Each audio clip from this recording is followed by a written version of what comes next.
اللہ الرحمن الرحیم۔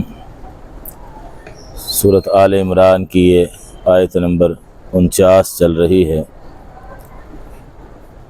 اللہ کے پیغمبر سیدنا حضرت عیسیٰ علیہ السلام کے معجزات کا تذکرہ ہے۔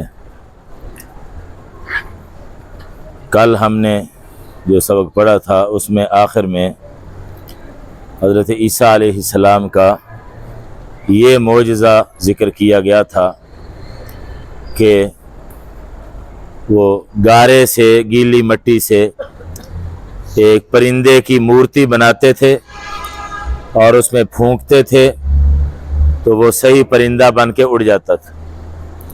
یہ اللہ نے ان کو معجزہ عطا فرمایا تھا۔ اب اس حصے میں، یہ بھی آیت نمبر 49 کا بقیہ حصہ ہے، اس حصے میں مزید اور معجزات ذکر کیے گئے ہیں۔ ایک تو وہ پرندے والا معجزہ، اور دوسرا اس میں یہ کہ مادرزاد نبینے کو اللہ پاک بینائی عطا فرما دیتے تھے حضرت عیسیٰ علیہ السلام کی برکت سے۔ ہاتھ پھیرتے تھے، دعا فرماتے تھے تو جو پیدائشی نبینا ہوتے تھے ان کی بھی بینائی صحیح ہو جاتی تھی۔ یہ اللہ پاک نے معجزہ عطا فرمایا۔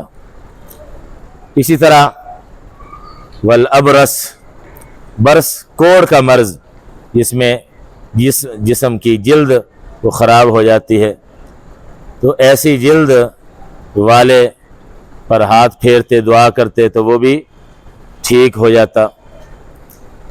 اسی طرح تیسرا معجزہ اس میں یہ ذکر کیا گیا کہ اللہ پاک ان کے ذریعے سے مردوں کو زندہ فرما دیتے تھے۔ یہ معجزہ ان کو عطا فرمایا تھا۔ کسی مردے کو کہتے قم باذن اللہ، کہ اللہ کے حکم سے کھڑا ہو جا، تو وہ اٹھ کے کھڑا ہو جاتا تھا۔ بعض تفسیروں میں لکھا ہے کہ اس طرح حضرت عبداللہ بن عباس رضی اللہ تعالیٰ عنہ سے یہ منقول ہے، یہ صحابی ہیں، قرآن کے بڑے عالم صحابی شمار ہوتے ہیں حضرت عبداللہ بن عباس رضی اللہ تعالیٰ عنہ۔ ان سے یہ منقول ہے کہ اس طرح 4 مرتبہ واقعہ پیش آیا، 4 مردوں کو اللہ پاک نے زندہ کیا حضرت عیسیٰ علیہ السلام کے معجزے کے طور پر۔ اور لکھا ہے بعض تفسیروں میں کہ جو اس وقت ماضی قریب میں جو لوگ فوت ہو چکے تھے تو ان میں سے کسی کو زندہ کیا گیا۔ حضرت عیسیٰ علیہ السلام نے فرمایا قم باذن اللہ، اللہ کے حکم سے کھڑا ہو جا، تو وہ زندہ ہو گیا۔ تو ظالم کہنے لگے، جو منکر تھے، کہنے لگے ہو سکتا ہے یہ پہلے مرا ہی نہ ہو، یہ تو ابھی تھوڑا سا عرصہ گزرا ہے، ہو سکتا ہے سکتے کی حالت میں ہو۔ ہم تو تب مانیں گے جب کوئی پرانا مردہ کوئی وہ زندہ کیا جائے گا۔ چنانچہ حضرت عیسیٰ علیہ السلام نے پھر کہا قم باذن اللہ، تو حضرت نوح علیہ السلام کا ایک بیٹا سام وہ زندہ ہو گیا، اور اس کو تقریباً 4000 سال گزر چکے تھے فوت ہوئے۔ تو اب مطالبہ ان کا پورا ہو گیا، لیکن جب ہدایت مقدر میں نہ ہو تو 100 بہانے، تو ماننا ہی نہیں ہے ضد اور عناد کی وجہ سے، تو پھر اس کا کیا حل ہے؟ تو جب یہ معجزہ ظاہر ہوا، حضرت نوح علیہ السلام کا وہ بیٹا زندہ ہوا، تو بعض لوگ تو ایمان لے آئے، لیکن بعض پھر بھی کہنے لگے یہ تو جادو ہے، ہم نہیں ایمان لاتے، یہ تو جادو، یہ کہہ کر انکار کر دیا۔ تو یہ بھی حضرت عیسیٰ علیہ السلام کا معجزہ تھا۔ بعض دفعہ ذہن میں یہ خیال آتا ہے کہ یہ جو مختلف پیغمبروں کے معجزات قرآن میں بیان کیے گئے ہیں، اب ہمارے نبی صلی اللہ علیہ وسلم تو سب سے زیادہ افضل ہیں، تو ہمارے نبی صلی اللہ علیہ وسلم کے لیے ایسے معجزات کیوں نہیں ظاہر ہوئے؟ حالانکہ شان سب سے زیادہ ہمارے نبی صلی اللہ علیہ وسلم کی ہے۔ تو علماء نے کئی جواب دیے ہیں، ان میں سے ایک یہ ہے کہ دراصل ایک بات ہوتی ہے کہ مختلف حضرات کو جزئی فضیلتیں دے دی جاتی ہیں، اور ایک ہے کلی طور پر، مجموعی طور پر کسی کو سب سے زیادہ افضل قرار دینا۔ ایک طالب علم مثال کے طور پر 11ویں جماعت میں پڑھتا ہے، تو اب اس میں کئی مضمون ہیں، کئی کتابیں ہیں، امتحان ہوتا ہے، پرچے ہوتے ہیں، کسی پرچے میں زیادہ نمبر آ گئے، کسی میں کم آ گئے۔ اب سب کو جمع کیا جائے گا، ساری کلاس کے بچوں کے مجموعی نمبروں کو جمع کیا جائے گا، پھر اعلان ہوتا ہے کہ اس کی فرسٹ پوزیشن ہے، اس کی سیکنڈ ہے اور اس کی تھرڈ، مجموعی طور پر۔ اب ایسا ہو سکتا ہے جس کی سیکنڈ پوزیشن ہو، کسی کتاب میں اس کے زیادہ نمبر ہوں فرسٹ والے سے، لیکن مجموعی طور پر جب ساری کتابوں کے نمبر جمع کیے گئے تو اس دوسرے کے کل نمبر زیادہ نکلے تو اول نمبر تو یہی کہلائے گا نا، فرسٹ پوزیشن تو اسی کو دی جائے گی۔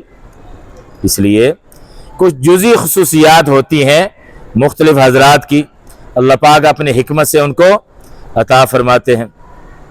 تو یہ ہمارے نبی صلی اللہ علیہ وسلم کی کلی فضیلت کے خلاف نہیں ہے، یہ اس کے منافی نہیں ہے، مجموعی طور پر، کلی طور پر ہمارے نبی صلی اللہ علیہ وسلم کی ہی فضیلت ہے، مضبوط دلائل سے ثابت ہے، قرآن و حدیث سے ثابت ہے۔ اور ویسے بھی اگر دیکھا جائے بعض علماء نے اس میں بھی کچھ بیان کرنے کی کوشش کی ہے، نہ بھی یہ بات کی جائے تو میں نے عرض کیا اصولی طور پر، کلی طور پر، مجموعی طور پر دیکھا جائے گا ہمارے نبی صلی اللہ علیہ وسلم کی شان مجموعی طور پر سب سے زیادہ۔ اب مثال کے طور پر یہ لے لیں، مردے کو زندہ کرنا۔ ایک انسان ہے، پہلے زندگی گزار کے گیا، اس پر موت طاری ہو گئی، پھر وہ زندہ ہوا معجزے کے طور پر، یقیناً یہ بھی معجزہ ہے۔ اور ایک یہ ہے کہ انسان ہی نہیں ہے، بظاہر غیر شعور چیز ہے، کوئی اس کو سمجھ نہیں، تو اگر اس میں سے انسانوں والی حرکت یا آواز محسوس ہو تو علماء فرماتے ہیں یہ تو اس سے بڑھ کر معجزہ ہے۔ اور ہمارے نبی صلی اللہ علیہ وسلم کو ایسے کئی معجزے اللہ نے عطا فرمائے، درختوں میں سے آواز آئی، حالانکہ وہ انسان نہیں، تو یہ کیا ہے؟ آواز آنا یہ زندگی کی علامت نہیں ہے۔ وہ تنا جس پر سہارا لگا کے رسول اللہ صلی اللہ علیہ وسلم خطبہ ارشاد فرمایا کرتے تھے ممبر بننے سے پہلے، جب ممبر بن گیا، ممبر پر خطبہ دینا شروع کیا، تو وہ خشک تنا اس میں سے حدیث میں ہے واضح طور پر ایسے رونے کی آواز آئی جیسے بچہ بلک بلک کے روتا ہے۔ رسول اللہ صلی اللہ علیہ وسلم قریب گئے اور ساتھ لگا کے اس کو تسلی دی۔ اب یہ کیا ہے؟ تو بعض علماء نے فرمایا کہ یہ تو اس سے بھی بڑا معجزہ ہے، ایک انسان زندہ ہو جائے تو وہ بھی معجزہ ہے، لیکن اس سے بڑا یہ ہے کہ کھجور کا خشک تنا ہے، وہ زندہ ہوتا ہے اور اس میں انسانوں کی طرح آواز آتی ہے۔ تو بہرحال یہ اللہ پاک کی حکمتیں ہیں، وہ جس کو جو مناسب سمجھتے ہیں وہ معجزہ عطا فرماتے ہیں۔ اور مجموعی طور پر معجزات بھی ہمارے پیارے نبی صلی اللہ علیہ وسلم کے سب سے زیادہ ہیں۔ بعض علماء نے 3000 معجزات شمار کیے، بعض نے اس سے بھی زیادہ معجزات شمار کیے۔ تو معجزہ تو ایک بھی کافی ہوتا ہے، پیغمبر کی صداقت کو بیان کرنے کے لیے معجزہ ایک بھی ظاہر ہو جائے وہ بھی کافی ہوتا ہے۔ اور ہمارے نبی صلی اللہ علیہ وسلم کے تو بے شمار معجزات ہیں، بلکہ زندگی ساری ہی آپ صلی اللہ علیہ وسلم کی ایسی ہے، آپ کے اخلاق، آپ کا کردار، آپ کے اقوال، آپ صلی اللہ علیہ وسلم کی زندگی، وہ 40 سالہ نبوت کے اعلان سے پہلے اور اس کے بعد ایک ایک لمحہ وہ سارا یہ آپ صلی اللہ علیہ وسلم کی صداقت کی دلیل ہے۔ اور معجزات کی ایک قسم علماء نے یہ بھی بیان کی ہے، دعائیں۔ احادیث کی کتابوں میں اس پر مستقل باب قائم کیا ہے محدثین نے، اور اس میں وہ دعائیں بیان کی ہیں، جمع کی ہیں جو رسول اللہ صلی اللہ علیہ وسلم نے مختلف اوقات میں اللہ پاک سے کی ہیں، اور علماء نے فرمایا یہ بھی معجزہ ہے، اس لیے کہ یہ ایسی عجیب و غریب دعائیں ہیں، عام انسان ایسی دعائیں نہیں کر سکتا، جو ہمارے پیارے نبی صلی اللہ علیہ وسلم نے اللہ پاک سے یہ دعائیں مانگی ہیں، تو عام انسان کے بس کی بات نہیں کہ وہ ایسی جامع دعائیں کر سکے، تو یہ بھی معجزہ ہے ہمارے پیارے نبی صلی اللہ تعالیٰ علیہ وسلم۔ تو یہ ہم پر بھی احسان ہے ہمارے پیارے نبی صلی اللہ علیہ وسلم کا کہ ہم محتاج تو ہیں ہی، لیکن ہمیں مانگنے کا سلیقہ نہیں آتا۔ یہ مہربانی ہے، شفقت ہے ہمارے پیارے نبی صلی اللہ علیہ وسلم کی کہ وہ ہمیں طریقہ سکھا گئے کہ اپنے رب سے یوں مانگا کرو۔ یہ جو دعائیں ہیں یہ ہماری تعلیم کے لیے ہیں در حقیقت، کہ یوں اپنے رب سے مانگا کرو۔ اس لیے علماء نے اس پر مستقل کتاب میں لکھی ہیں، تو احادیث میں مختلف دعائیں آتی ہیں، قرآن میں بھی ہیں، احادیث میں بھی ہیں۔ تو ان الفاظ میں عربی کے جو اصل الفاظ ہیں، جو ان میں برکت ہے، جو نورانیت ہے، ظاہر ہے کہ وہ ہمارے اپنی زبان والے الفاظ میں وہ نورانیت نہیں ہوگی، تو اس لیے کوشش کرنی چاہیے زیادہ سے زیادہ وہ اصل عربی الفاظ یاد ہو جائیں، مفہوم بھی ان کا آتا ہو، مفہوم ذہن میں رکھ کے اللہ پاک سے مانگے تو نور علی نور ہوگا۔ ہاں جی، اللہ ہمیں توفیق دے۔ اچھا جی، تو ایک معجزہ یہ ہو گیا مردوں کو زندہ کرنا، اور آگے ایک معجزہ اور بیان کیا کہ حضرت عیسیٰ علیہ السلام لوگوں کو بتا دیتے تھے کہ آج گھر میں کیا کیا کھایا ہے تم نے، اور گھر میں کیا کیا جمع کیا ہے، ذخیرہ کیا ہے۔ یہ بھی معجزہ تھا حضرت عیسیٰ علیہ السلام کو اللہ پاک نے عطا فرمایا تھا، اس کا بھی ذکر ہے اس میں۔ دیکھیں ترجمہ، وَأُبْرِئُ الْأَكْمَحَ، اور میں تندرست کرتا ہوں۔ ابرئ ابرا یبرئ، ابرا کا معنی بری کرنا، اور تندرست کرنے کے معنی میں بھی یہ لفظ استعمال ہوتا ہے۔ عربی زبان میں تندرست کے لیے بری کا لفظ بھی استعمال ہوتا ہے۔ اصبح المریض بریئا، مریض تندرست ہو گیا، تو اسی معنی میں یہ ہے وَأُبْرِئُ الْأَكْمَحَ، اور میں تندرست کر دیتا ہوں مادر زاد نابینے کو۔ اکمہ مادر زاد نابینا، والابرص، اور کوڑ والے آدمی کو، کوڑ کی مرض والے آدمی کو یا کوڑی کو۔ وَأُحْيِي الْمَوْتَى، اور میں زندہ کرتا ہوں مردوں کو۔ موتا میت کی جمع ہے، موتا، اور میں زندہ کرتا ہوں۔ لیکن آپ کے ذہنوں میں سوال پیدا ہو رہا ہوگا، زندہ تو اللہ کرتا ہے، آگے اس لفظ سے اس سوال کا جواب آ گیا، بِإِذْنِ اللَّهِ، اللہ کے حکم سے۔ یہ کہہ کر ان کی تردید کر دی جو حضرت عیسیٰ علیہ السلام کو خدا یا خدا کا بیٹا مانتے ہیں۔ بِإِذْنِ اللَّهِ، یہ میری قدرت نہیں ہے، یہ تو اللہ پاک کے حکم سے ہوتا ہے۔ ظاہری سبب میں بنتا ہوں، لیکن قدرت کس کی ہے؟ اللہ کی ہے۔ بِإِذْنِ اللَّهِ کے لفظ سے تردید ہو رہی ہے، اس لیے مجھے خدا نہ مان لینا، خدا کا بیٹا نہ مان لینا، مجھے قادر مطلق نہ مان لینا، یہ تو سب اللہ کے حکم سے ہو رہا ہے۔ معجزے کی حقیقت یہی ہوتی ہے، اللہ کی قدرت کام کر رہی ہوتی ہے، ظاہر پیغمبر کے ذریعے سے ہوتا ہے۔ آگے جی اگلا معجزہ، وَأُنَبِّئُكُمْ، اور میں تمہیں بتا دیتا ہوں یا باخبر کر دیتا ہوں، تنبیہ متنبع کر دیتا ہوں۔ وَأُنَبِّئُ واحد متکلم مضارع، اور میں متنبع کر دیتا ہوں تمہیں کس چیز کے بارے میں؟ بما، اس چیز کے بارے میں، یہ ما موصولہ ہے، اس چیز کے بارے میں، تأکلون، جو تم کھاتے ہو۔ اکل و شرب اردو میں بھی استعمال ہوتا ہے، شرب کا معنی پینا، اکل کا معنی کھانا، تو اسی عقل سے یہ فعل مضارع ہے، جو تم کھاتے ہو۔